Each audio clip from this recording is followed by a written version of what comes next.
We're just working on a big project together. That's why I'm home late every night, my wife explained for the 20th time. I nodded slowly, setting down my coffee mug on our granite kitchen counter. I understand completely. That's why I'm having lunch with your CEO tomorrow. Vivian's face went pale. Why would you? I smiled, the kind of smile that never reaches the eyes. To discuss your project and whether the company condones office affairs. The silence stretched between us like a taut wire. Vivian Callahan, my wife of 12 years, stood frozen in our meticulously renovated kitchen at 2:15 in the morning. Her designer purse dangled from manicured fingers that trembled just enough for me to notice. She wore that black dress, the one she called professional, but cut low enough to make any man forget about blueprints and building codes. Wes, that's ridiculous. Miles and I are working on the Henderson Plaza project. You know how important this is for my career. Miles. There it was. The name that had been floating around our house for 3 months like a bad smell nobody wanted to acknowledge. Miles DeLacroix, the golden boy architect with his vintage Alfa Romeo and his French accent that made middle-aged women swoon at dinner parties. I'm Wes Callahan, 42 years old, construction contractor, and apparently the biggest fool in our affluent little corner of Iowa. I build things, real things. Houses, office buildings, the kind of structures that last longer than most marriages, as it turns out. Henderson Plaza, I repeated, tasting the lie. That's funny. I drove by the site yesterday. Looked pretty quiet for such an urgent project. Vivian's jaw tightened. She had this tell, a tiny muscle that jumped near her left temple when she was scrambling for an excuse. It was jumping now like a live wire. The planning phase is intensive, Wes. We're working through design challenges. You wouldn't understand the complexities of commercial architecture. There it was, the condescension wrapped in silk. Vivian had perfected this tone over the years, making me feel like the blue-collar husband who couldn't possibly grasp the sophisticated world of modern architecture. Never mind that I'd built half the custom homes in our neighborhood with my own hands. You're right, I said, refilling my coffee. I'm just a simple contractor, but I do understand patterns, like how your late nights always coincide with Miles's schedule, or how you've started wearing new perfume, or how you come home looking like you've been doing more than staring at blueprints. She flinched. Score 1 for the simple contractor. I don't have to listen to this paranoid nonsense. Vivian turned toward the stairs, her heels clicking against the hardwood floors I'd installed myself. I'm exhausted. Some of us have real work to do tomorrow. Vivian. My voice stopped her at the bottom of the staircase. That lunch with your CEO? It's already scheduled. Rhett Vossen was very interested when I mentioned wanting to understand more about your project. The color drained from her face completely now. Rhett Vossen ran Morrison & Associates like a military operation. He had zero tolerance for anything that might damage the firm's reputation, especially relationships that blurred professional lines. You can't be serious. Serious. I caught myself. Wrong phrase. Completely serious. Unless, of course, there's something you'd like to tell me first. Something that might change my mind about that lunch. Vivian stared at me for a long moment, her mind working behind those green eyes I'd once thought were beautiful. Now, they just looked calculating. There's nothing to tell, she said finally. Do whatever you want, Wes. Make yourself look like a jealous fool. But don't expect me to apologize for having a career that actually matters. She disappeared upstairs, leaving me alone in the kitchen with my coffee and my thoughts. Through the window, I could see Mrs. Ellsworth's house next door. The old woman was probably asleep, but she'd mentioned seeing Vivian's car at the gym again last night. Funny thing about that, the gym closed at 10, but Vivian hadn't come home until after midnight. I pulled out my phone and scrolled through my contacts until I found Jax Morrison. No relation to Vivian's firm, just bad luck with names. The kid was 19, lived 3 houses down, and had a talent for technology that bordered on supernatural. More importantly, he owed me a favor after I'd helped his family rebuild their deck last summer. "Jax," I typed, "need your expertise with something. Can you stop by tomorrow morning? We'll pay well." The response came back in seconds. "Sure thing, Mr. C. What kind of expertise?" I stared at the phone for a moment, thinking about lines and crossing them. Then I thought about Vivian's new perfume and her late-night projects, and the way she'd looked at me like I was something she'd scraped off her shoe. "The kind that involves phones and tracking," I typed back. "Say no more. See you at 8. I finished my coffee and headed to my workshop in the basement. This was my sanctuary, filled with tools and half-finished projects and the smell of sawdust and honest work. I had blueprints of my own down here, plans for the addition we'd talked about building, back when we still talked about the future in terms of we instead of I. On my workbench sat a small device I'd ordered online last week, a dash cam with GPS tracking. I told myself it was for insurance purposes, but that was just another lie in a house that seemed full of them lately. Tomorrow, I'd install it in Vivian's car. For safety, of course. A man had to protect his investments. I looked at the blueprints spread across my workbench, our dream edition that would never be built, and made a decision. If Vivian wanted to play architect with other people's lives, then I'd show her what a real contractor could demolish. The game was about to change, and unlike my wife, I played to win. Jax arrived at 8 sharp, looking like every other teenager in America, skinny, overly caffeinated, and surgically attached to his smartphone. But behind those thick glasses was a mind that could crack digital locks like I cracked walnuts. "So, what's the situation, Mr. C?" He followed me into the kitchen, eyeing the coffee pot with the desperate hunger of youth.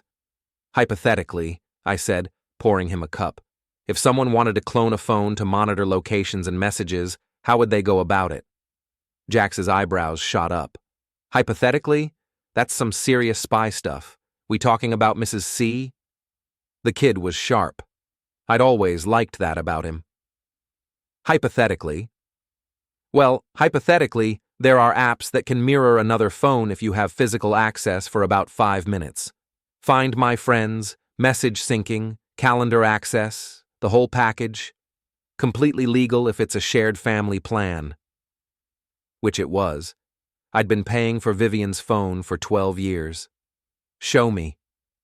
20 minutes later, Jax had transformed my old tablet into a window into my wife's digital life. Her calendar, her messages, her location, all of it synced in real time. "Remember, Mr. C," Jax said, packing up his gear, "this is just for family safety, right? Making sure everyone gets home okay?" I handed him $200 in cash. "Exactly. Safety first." After he left, I studied the tablet like a general examining battlefield maps. Vivian's calendar showed a meeting today at 2 p.m. Henderson Plaza Review, Miles. Her location showed she was already at the office, even though she'd left the house claiming she had a site visit first. I installed the dash cam in her car while she was at work, hiding it behind the rearview mirror where it looked like just another piece of modern automotive technology.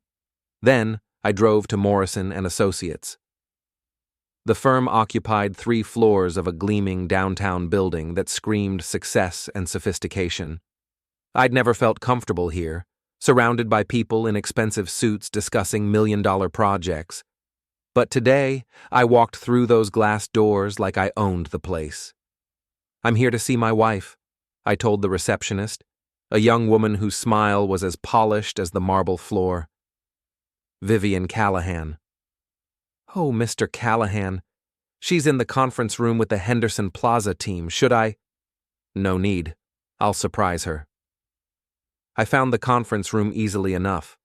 Through the glass walls, I could see Vivian leaning over a table covered with blueprints. Next to her stood a man who had to be Miles DeLacroix, tall, dark-haired, wearing a suit that probably cost more than my truck. They were standing close. Very close. As I watched, Miles said something that made Vivian laugh. Not her polite, professional laugh, but the real one. The one I used to hear when we were young and still believed in forever. I pushed open the door without knocking. Hope I'm not interrupting anything important. Vivian spun around, her face cycling through surprise, annoyance, and something that might have been guilt. Miles straightened, putting a professional distance between them that fooled no one. "Wes, what are you doing here?" "Thought I'd take my beautiful wife to lunch." I smiled at Miles. "You must be the famous Miles. I've heard so much about you." Miles extended a manicured hand. "Miles DeLacroix. Pleasure to meet you, Mr. Callahan. Vivian speaks of you often." "I'll bet she does." "All good things, I hope. She tells me you two have been working very closely together." "The Henderson Plaza project is quite complex," Miles said, his slight French accent making everything sound sophisticated. "We've had to put in considerable overtime." "Overtime?" I nodded thoughtfully. That explains why Vivian's been coming home so late, and here I was thinking she might be avoiding me. The silence that followed was thick enough to cut with a saw. Vivian's temple muscle was doing its nervous dance again. "Well," she said finally, "we should get back to work. The client presentation is next week. Of course, don't let me keep you from your project." I kissed Vivian's cheek, noting how she stiffened at the contact. "See you at home, sweetheart. We have so much to discuss." I left them there, frozen in their glass-walled conference room like specimens in a display case. The receptionist smiled as I passed, probably thinking what a devoted husband I was for dropping by. If only she knew. Back in my truck, I checked the tablet. Vivian's phone showed 17 unread text messages, all from M in the past hour. I couldn't read them yet. Jax had explained that message syncing sometimes took a few hours to fully activate, but I could see her location, and that was enough for now. I drove to Mulligan's, the wine bar where Vivian and her friends held their weekly gossip sessions. It was too early for the usual crowd, but the bartender, Danny, knew me from my construction work on their kitchen renovation. "Wes, what brings you here in the middle of the day?" "Research," I said, ordering a beer. "Tell me, Danny, what do you know about office affairs?" He laughed. "More than I want to, believe me. This place sees more confessions than a Catholic church. Why?" "Just curious about the signs. You know, hypothetically." Danny leaned against the bar, warming to the subject. "Oh, it's always the same pattern. Late nights, new clothes, sudden interest in fitness, and they always have a story. Work projects, business trips, training seminars. The spouse is usually the last to know, but everyone else can see it coming from miles away." "Miles away," I repeated. Interesting choice of words. "Speaking of which, you know that architect your wife works with? The French guy? He was in here last week with some blonde. Definitely not his wife. I know Monica DeLacroix from the charity circuit. This one was younger, professional looking. They were pretty cozy." My grip tightened on the beer bottle. "Blonde?" "Yeah, real put together. Expensive clothes, architect type. They left together around 11. Vivian was blonde. Expensively blonde, thanks to monthly appointments that cost more than most people's car payments. Thanks for the information, Danny. Very educational." I finished my beer and headed home, my mind working through possibilities like a contractor calculating load-bearing requirements. By the time I pulled into my driveway, the tablet was chiming with notifications. The message sync had finally activated. I sat in my truck reading through 3 months of text messages between my wife and Miles DeLacroix. Most were professional, meeting times, project updates, client concerns. But scattered throughout were messages that made my stomach clench with anger. "Can't wait to see you tonight, M. Last night was incredible. When can we do it again? V. Your husband suspects nothing, M. Wes is too busy with his little construction projects to notice anything, V.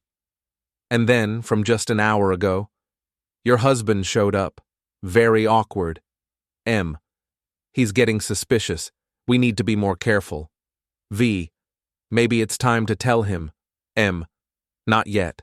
I'm not ready to give up everything. V. I stared at that last message until the words blurred. Not ready to give up everything. Meaning me, our house, our life together. I was just a financial safety net while she played house with her sophisticated architect. My phone rang. Vivian. Wes, about earlier. Save it, I said. I know. Know what? Everything. The texts, the late nights, the lies, all of it. The silence stretched so long I thought she'd hung up. Wes, I can explain. No need, I understand completely. You've made your choice, Vivian. Now I'm going to make mine. I hung up and walked into my house, our house, looking at it with new eyes. 12 years of marriage, reduced to evidence and property division. But I wasn't going to make this easy for her. If Vivian wanted to play games, I'd show her what happened when you challenged a man who built things for a living. I knew how to construct, but more importantly, I knew how to tear down. The real project was just beginning. The wine bar buzzed with its usual Thursday night crowd, affluent professionals unwinding with overpriced Cabernet and gossip that could ruin reputations faster than a bad Yelp review. I'd never been much for this scene, but tonight I was conducting research. Shannon Winters held court at the corner table, her Pilates-toned body draped in designer athleisure that probably cost more than my monthly truck payment. She was Vivian's best friend and primary alibi provider, which made her tonight's target. Wes! Shannon's smile was as artificial as her highlights. What a surprise seeing you here. Where's Viv? Working late again, I said, sliding into the empty chair across from her. Big project, you know how it is.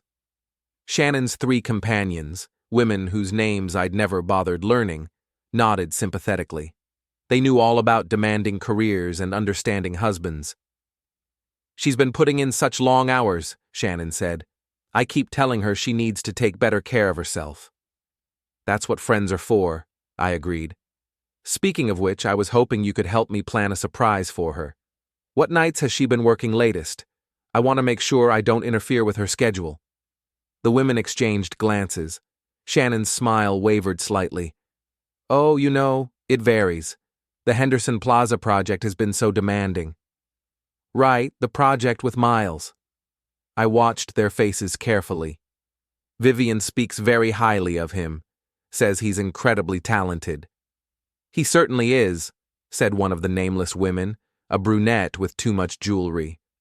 Very sophisticated. European, you know. And single, added another, then caught herself. Well, married, but you know how those artistic types are. Shannon shot her a sharp look. What Jennifer means is that he's very dedicated to his work. Jennifer. Finally, a name, and clearly someone who knew more than she was supposed to. I'd love to meet him properly, I said. Maybe we could all have dinner sometime. Double date. That might be difficult, Shannon said quickly.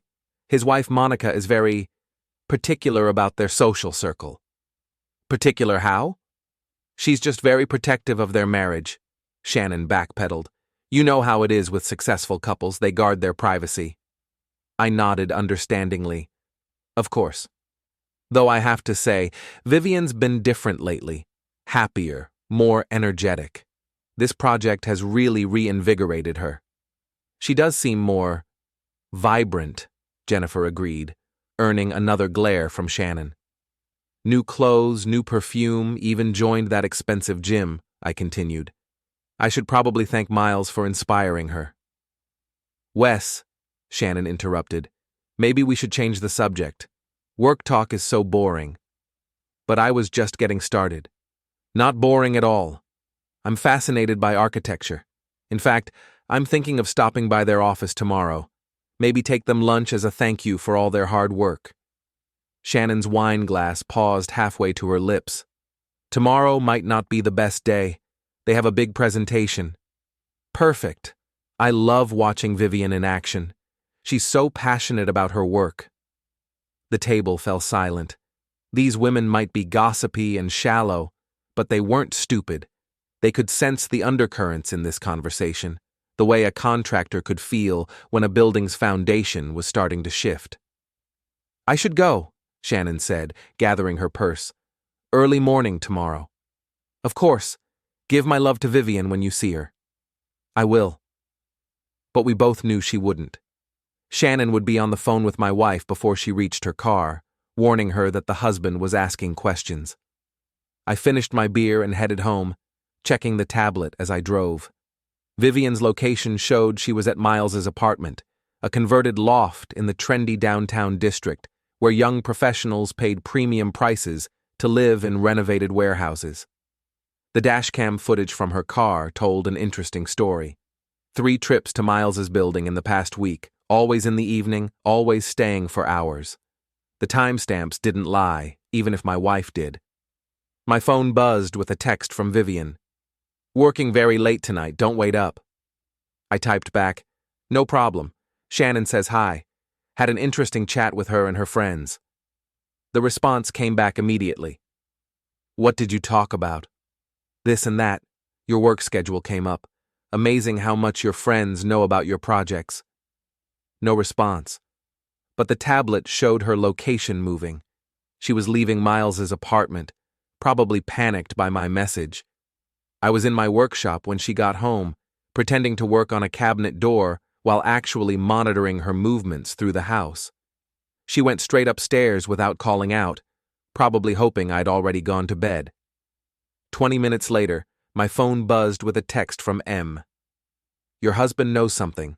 We need to talk." And Vivian's response, "Not over text. I'll call you tomorrow." I smiled in the darkness of my workshop.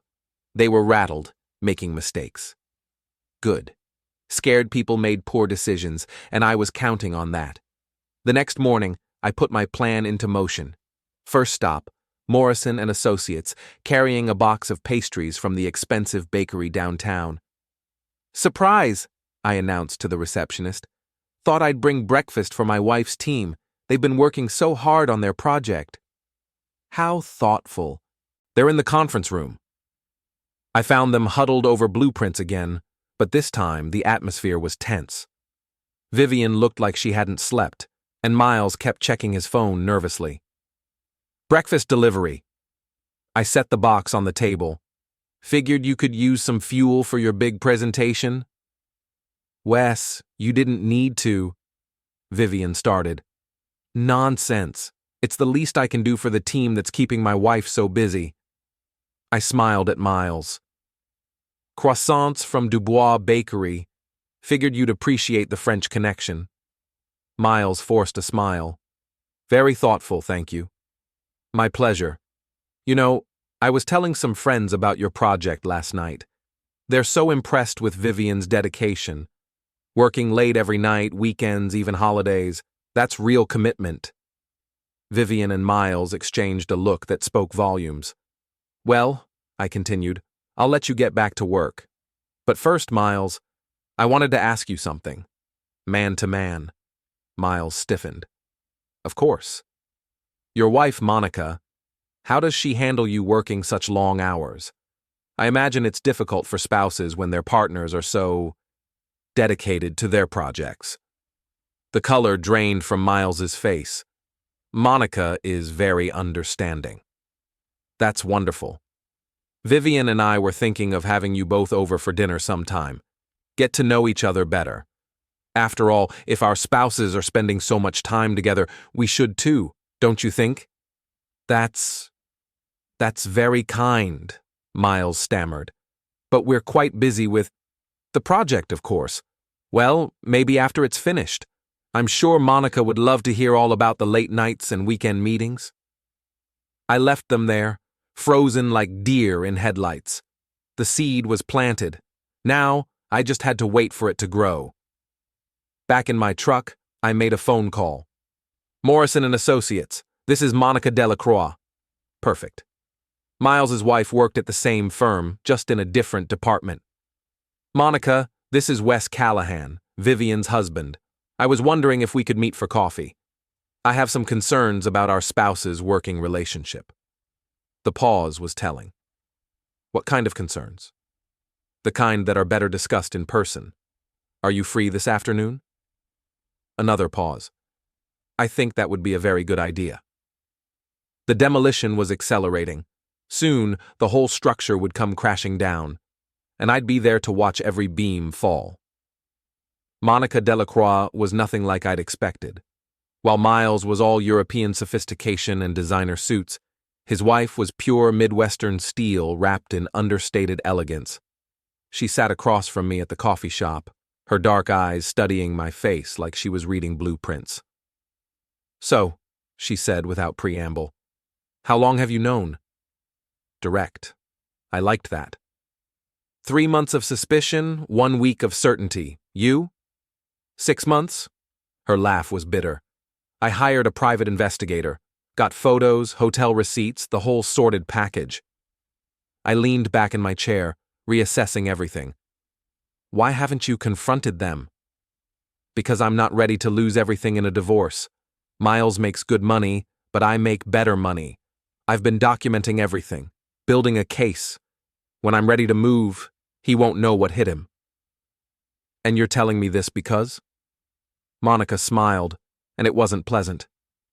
Because you called me. Because you're asking the right questions. And because I think we might be able to help each other. She was right. I'd been so focused on Vivian's betrayal that I hadn't considered the bigger picture.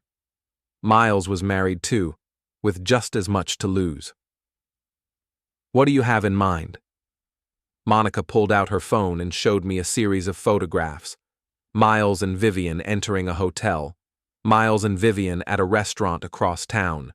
Miles and Vivian in his car, parked behind the gym where Vivian claimed to be working out. I also have financial records, she continued. Hotel charges on his credit card, expensive gifts, even a weekend trip to Chicago that he claimed was a conference. Vivian told me she was visiting her sister that weekend. They're not very creative liars, are they? I studied the photos, feeling that familiar anger rise in my chest. But underneath it was something else, a cold, calculating fury that demanded satisfaction. What do you want from me? I asked. Information, cooperation, and when the time comes, coordination. Meaning? Monica leaned forward, lowering her voice. I want to destroy them both, professionally and personally. But it has to be done right. Clean, legal, and devastating. I thought about my workshop, my tools, the satisfaction of tearing down something that was rotten to its foundation. I'm listening. We spent the next hour planning like generals preparing for war. Monica had the financial evidence and professional connections. I had access to Vivian's communications and schedule. Together, we could orchestrate something beautiful and terrible. There's one more thing, Monica said as we prepared to leave.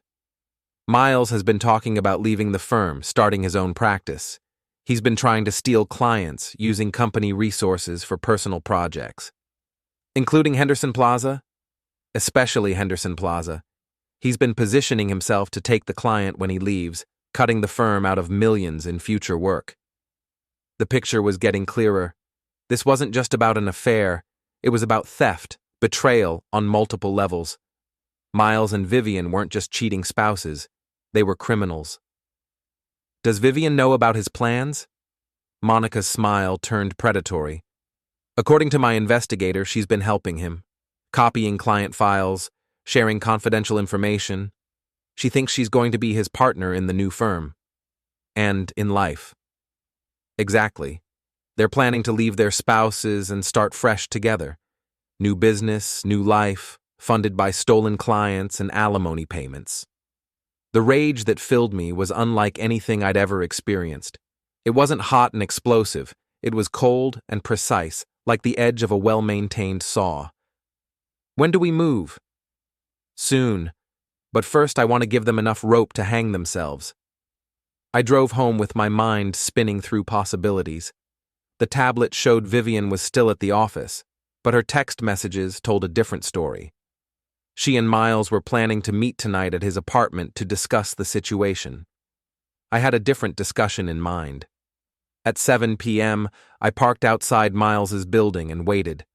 The dashcam footage had shown me exactly where Vivian parked, in a spot that was visible from the street but partially hidden by a dumpster. Perfect for surveillance, terrible for discretion. She arrived at 7:30, looking around nervously before entering the building. I gave her 10 minutes to get settled, then made my move. The building's security was a joke, a keypad lock that probably hadn't been changed in years. I'd learned the code by watching previous tenants, a skill that came in handy when you worked construction in buildings just like this one. Miles's apartment was on the 3rd floor. I could hear voices through the thin walls as I approached, tense and worried. He knows Miles. I don't know how, but he knows. Are you certain? He's been asking questions, showing up at the office, talking to my friends, and today with the breakfast. That wasn't kindness, that was a threat. I smiled in the hallway. She was smarter than I'd given her credit for. Maybe we should accelerate our timeline, Miles said. The Henderson client is ready to sign with us directly. We could have our own firm operational within a month. What about Monica? What about her? She suspects nothing. I've been careful. If only he knew. I pulled out my phone and started recording, holding it near the door.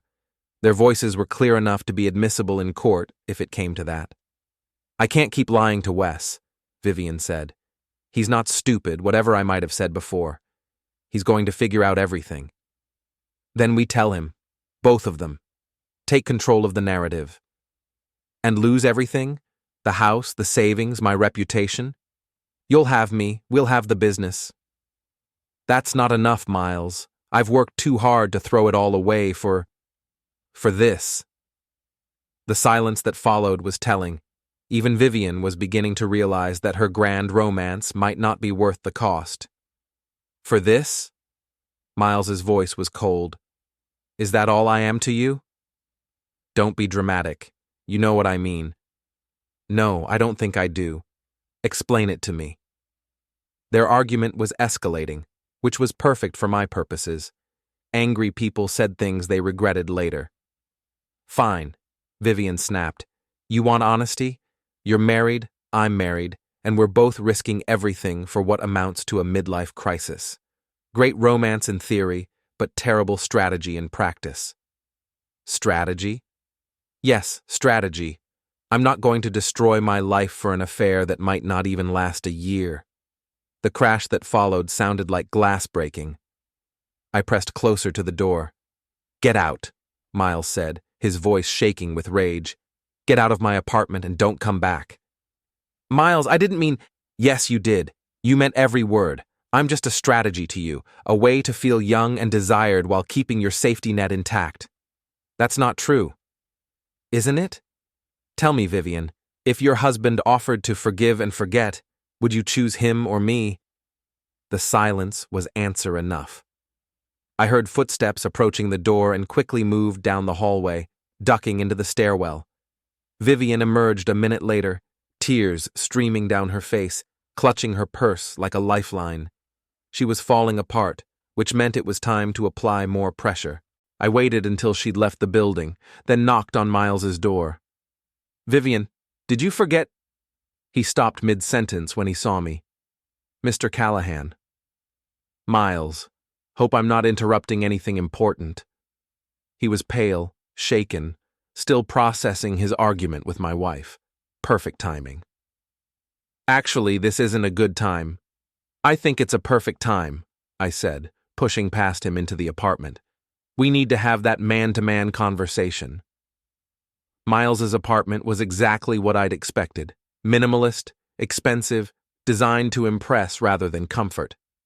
A broken wine glass lay on the floor, dark stains spreading across the white carpet. Looks like you had an accident, I observed. What do you want? I turned to face him, letting him see the cold fury in my eyes. I want you to stay away from my wife. I don't know what you think. I think you're having an affair with Vivian. I think you've been planning to steal clients from your firm. and I think you're about to discover what happens when you underestimate a contractor from Iowa." Miles straightened, trying to project confidence he clearly didn't feel. "Are you threatening me?" "I'm educating you. See, Miles, I build things for a living. But before you can build something new, you have to tear down what's already there. And right now, your life looks like a structure that's ready for demolition." I walked to his window, looking out at the city lights below. "Nice view. Expensive rent, I'd imagine. Be ashamed to lose it." "You can't what? Can't tell Monica about the affair? Can't inform your firm about the client theft? Can't share the recording I just made of you and Vivian planning to destroy both your marriages?" The look on his face was worth every moment of the past week's pain. "Recording?" I held up my phone. "Amazing what people will say when they think they're alone. Your wife will find this very interesting. So will your boss." Miles collapsed into a chair, the fight going out of him completely. "What do you want?" "I want you to end it with Vivian, permanently. I want you to abandon your plans to steal Henderson Plaza, and I want you to transfer to another firm, preferably in another state." "That's impossible. My whole life is here." "Your whole life is about to be exposed unless you do exactly what I say." I headed for the door, then paused. "Oh, and Miles, if you contact my wife again, for any reason, I'll make sure everyone in this city knows exactly what kind of man you really are." I left him there, broken and defeated, and drove home with the satisfaction of a job well done. The foundation was cracking. Soon, the whole structure would collapse, and I'd be there to build something new from the ruins. The Henderson Plaza presentation was scheduled for Friday morning at 10 a.m. I knew this because Vivian's calendar still synced to my tablet, and because Monica had confirmed it during our second meeting at the coffee shop. "This is our moment," Monica had said, sliding a manila folder across the table. "Everything's in here. Financial records, photos, emails I recovered from Miles's computer." "How did you get into his computer?" Her smile was sharp as broken glass. "I've been married to him for 8 years. I know his passwords." Now, sitting in my truck outside Morrison & Associates, I watched the players arrive for what they thought would be a routine client presentation. Vivian looked nervous, checking her phone constantly. Miles appeared confident, carrying himself like a man who thought he held all the cards. They had no idea the deck was about to be shuffled. At 9:45, I walked into the building's lobby. The security guard knew me from my previous visits, nodding as I passed. I took the elevator to the 3rd floor, where the presentation room overlooked the downtown district. Through the glass walls, I could see them setting up, Vivian arranging documents, Miles testing his laptop connection, other firm members preparing for what should have been a career-defining moment. I knocked on the door and entered without waiting for permission. "Sorry to interrupt," I said, addressing the room. "I'm Wes Callahan, Vivian's husband. I have some information that's relevant to this presentation." Vivian's face went white. Miles looked like he might be sick, but Rhett Vossen, the firm's CEO, just looked curious. "Mr. Callahan, this is highly irregular." "So is embezzlement," I replied, setting Monica's folder on the conference table, "and client theft, and using company resources for personal gain." The room fell silent. Even the Henderson Plaza clients, a husband and wife development team, leaned forward with interest. "What exactly are you alleging?" Rhett asked. I opened the folder, spreading its contents across the polished table. Bank records, hotel receipts, copied emails, photographs, months of evidence laid out like blueprints for destruction. "I'm alleging that Miles DeLacroix has been planning to leave this firm and steal the Henderson Plaza project, using confidential client information and company resources to establish his own practice. I'm also alleging that my wife has been helping him, both professionally and personally." Vivian found her voice. "Wes, this is insane. You can't just what? Present evidence? Tell the truth?" I picked up one of the photographs, Miles and Vivian entering a hotel together. "This was taken 3 weeks ago during what you told me was a site visit." The Henderson Plaza clients exchanged glances. Mrs. Henderson spoke first. "Are you saying our project team has been compromised?" "I'm saying your lead architects have been planning to cut this firm out of future profits while using its resources to court you as private clients." Rhett's face was stone. "Miles, is this true?" Miles looked around the room like a trapped animal. We were exploring options for the client's benefit." "By stealing confidential files and planning to leave the firm?"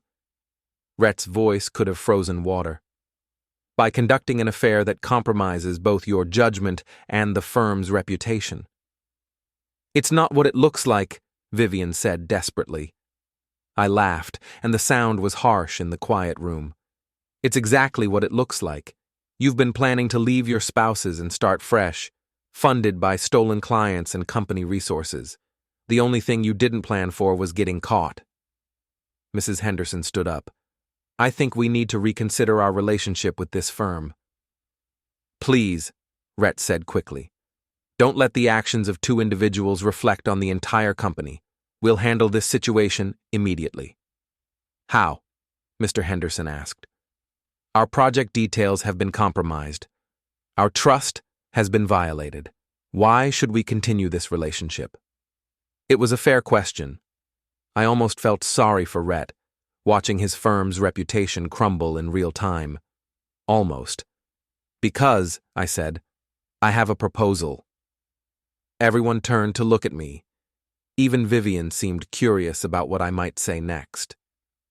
"I'm a licensed contractor with 12 years of experience in commercial construction. I've worked with Morrison & Associates on several projects, and I understand both the technical and client service aspects of this business." "What are you suggesting?" Rhett asked. "I'm suggesting you fire these two immediately, assign a new team to Henderson Plaza, and bring me in as a construction consultant to ensure the project stays on track. I'll work for half my usual rate to demonstrate good faith." The silence stretched like a taut cable. Then Mrs. Henderson smiled. "That's the first sensible thing anyone said in this room." Rhett nodded slowly. "Miles, Vivian, you're terminated immediately. Security will escort you out. Mr. Callahan, can you start Monday?" "I'll start today," I said. "I've already reviewed the project files, the ones that haven't been compromised, and I have some ideas for improvement." As security arrived to escort my soon-to-be ex-wife and her lover from the building, Vivian grabbed my arm. "You can't do this to me," she hissed. "I'll fight you on everything, the house, the savings, all of it." I looked down at her hand on my arm, then back at her face. "You already lost, Vivian. You lost the moment you decided I wasn't worth your loyalty. This isn't over." "Yes," I said quietly. "It is." Security led them away, Miles looking shell-shocked, and Vivian still trying to argue her case to anyone who would listen. Neither of them looked back. The Henderson Plaza presentation resumed without them, with me explaining how we could improve the structural integrity while reducing costs. The clients were impressed, Rhett was relieved, and I was finally free. That evening, I sat in my workshop, surrounded by the tools and materials of my trade.